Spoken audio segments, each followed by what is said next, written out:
Buenos días, señor presidente. Paola Guzmán, de RT. Señor presidente, usted ha impulsado en su gobierno lo que es la recuperación de la soberanía energética. Y bueno, como ejemplo está Dos Bocas, ¿no?, en Tabasco, y también la rehabilitación de otras refinerías. Una de ellas está en Salina Cruz, en Oaxaca. Sin embargo, esta refinería pues es constante que tenga accidentes. Hay derrames, explosiones, incendios bastante seguido. De hecho, la gente que vive en la zona ha denunciado que hay altas emisiones de dióxido de azufre y dicen que esto los está enfermando y que les está generando cáncer incluso a niños. Entonces, mi pregunta es, ¿qué se puede hacer para solucionar este problema? ¿Se está priorizando la producción de combustible a cambio de la vida de los oaxaqueños? No, no podríamos hacer eso. Lo más importante es la vida. Las refinerías se están modernizando y el propósito, además de levantarlas, porque querían los neoliberales corruptos que se convirtieran en chatarra para que todo el negocio de la compra de la gasolina dependiera de las importaciones y se beneficiaran a particulares. Por eso aumentaba constantemente el precio de las gasolinas. No debemos de olvidar de que habían gasolinazos. Eso ya se terminó. Entonces, como querían que se pudrieran las refinerías, pues se les dejó en el abandono, no se invirtió y cada vez producían menos, perdieron capacidad de refinación. Era un plan deliberado, perverso, porque esas refinerías pues se construyeron a lo largo de la historia en nuestro país para que nosotros, los mexicanos, contáramos con los combustibles y no importarlos. Cuando llegamos al gobierno se estaban importando gasolinas y diésel en un 70% de lo que consumimos. Eso se ha venido reduciendo y lo que queremos es ya no importar nada, que se produzca toda la gasolina en México. Y por eso se están fortaleciendo, modernizando las refinerías, incluida la refinería de Salina Cruz. Esa modernización significa cambiar plantas en el complejo de una refinería.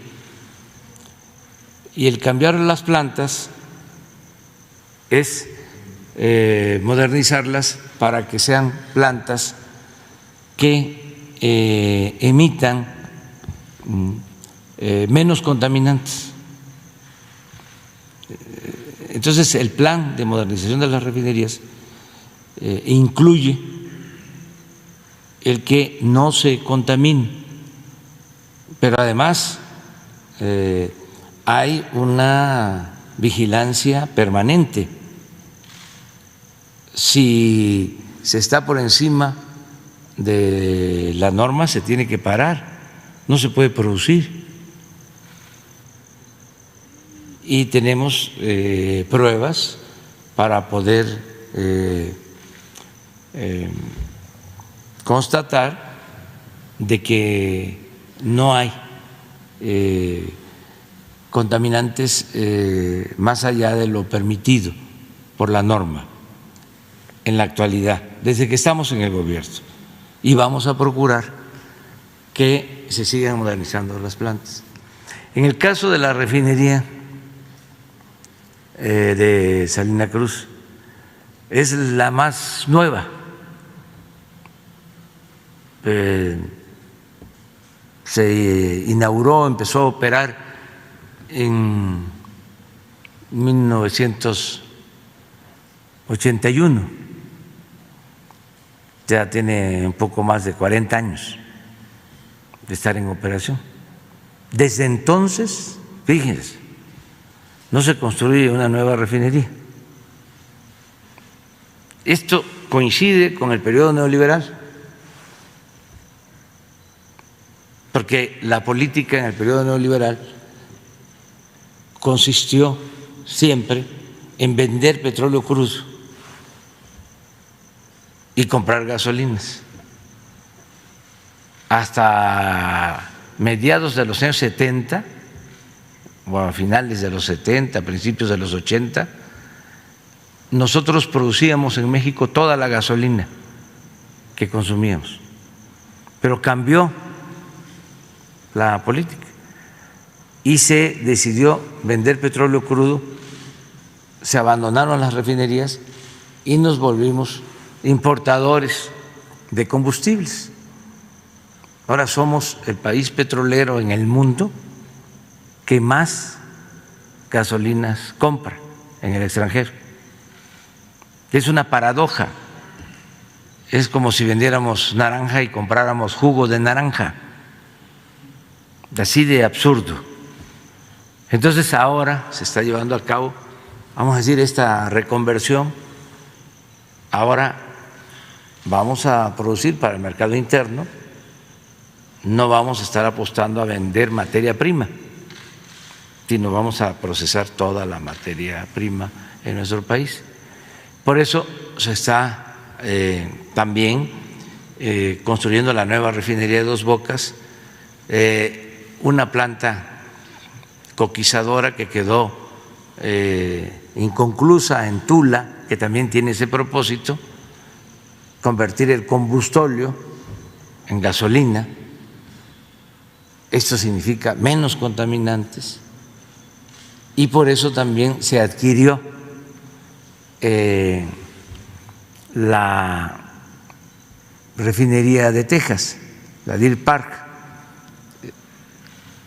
porque en aquel entonces, 1993, en vez de hacer la refinería en México, se decidió hacer una sociedad con Shell, en donde Shell posee el 50.01 de las acciones y México el 49.99. ¿Esto qué significa? Que la administración de esa refinería está a cargo de Shell y que ellos han decidido durante mucho tiempo que las utilidades de la refinería no se entreguen a Pemex, sino se reinviertan. Entonces, ahora se logró, porque tenemos ahorros, ya no hay la corrupción que había antes en Pemex y en el gobierno, que se dedicaban nada más a robar, a saquear. Y con los ahorros que tenemos, sin crédito, se compró esta refinería, el 50% de las acciones, 600 millones de dólares. Fue una operación muy importante. Entonces yo estoy visitando las refinerías periódicamente. He ido desde que soy presidente en 3 o 4 ocasiones a la refinería de Salina Cruz y en efecto ha sufrido muchos problemas, hasta sabotaje. Antes de que llegáramos se incendió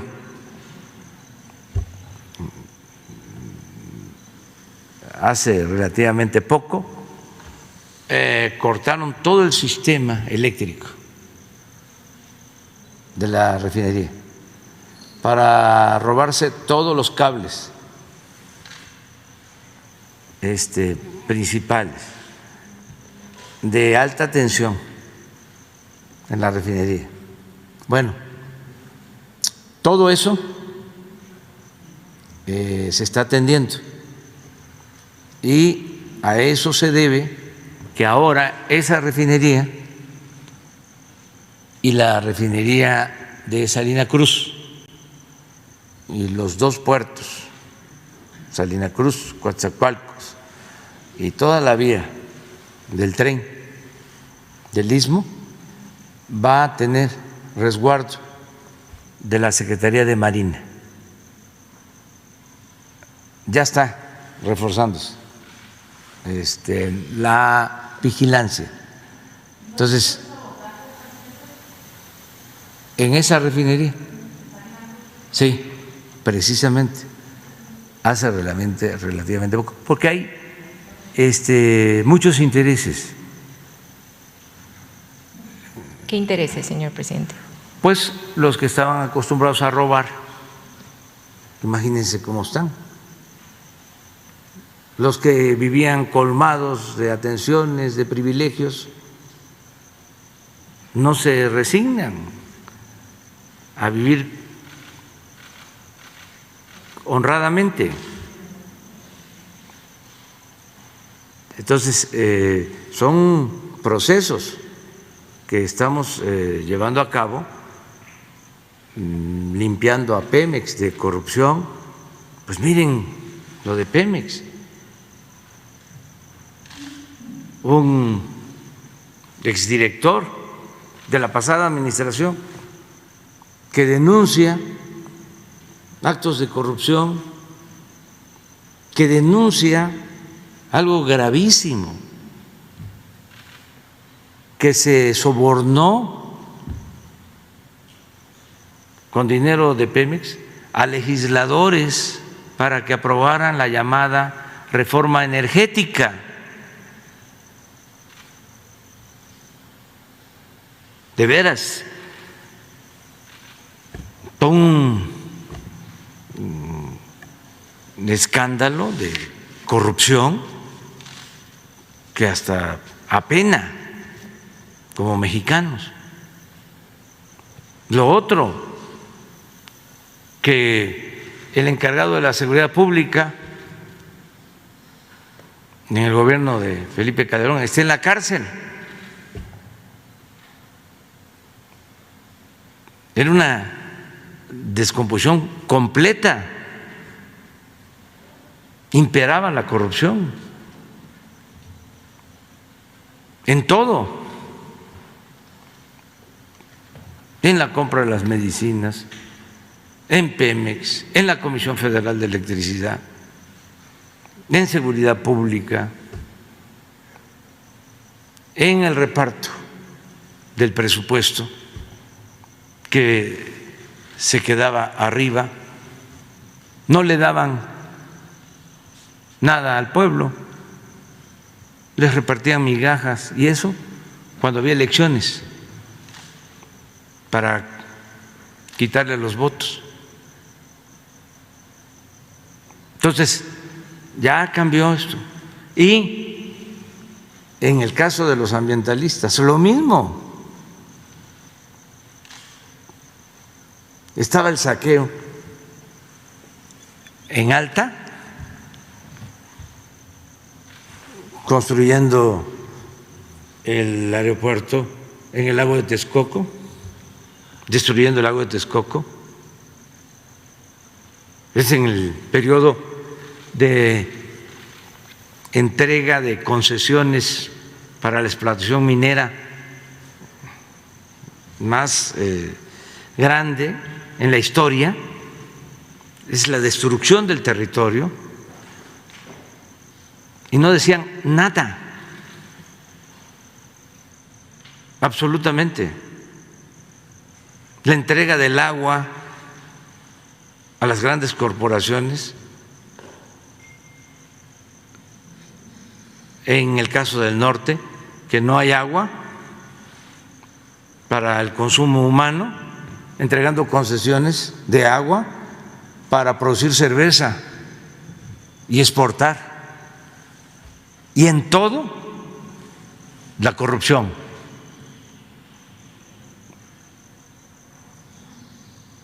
Y ahora, ¿no?, aparecen los ambientalistas, pseudoambientalistas. Es como aparecieron de repente los feministas y se quisieron apoderar de una causa justa. Los conservadores se volvieron feministas, mujeres y hombres. Y así, pero es parte del proceso de transformación que estamos viviendo. Aquí lo importante ahora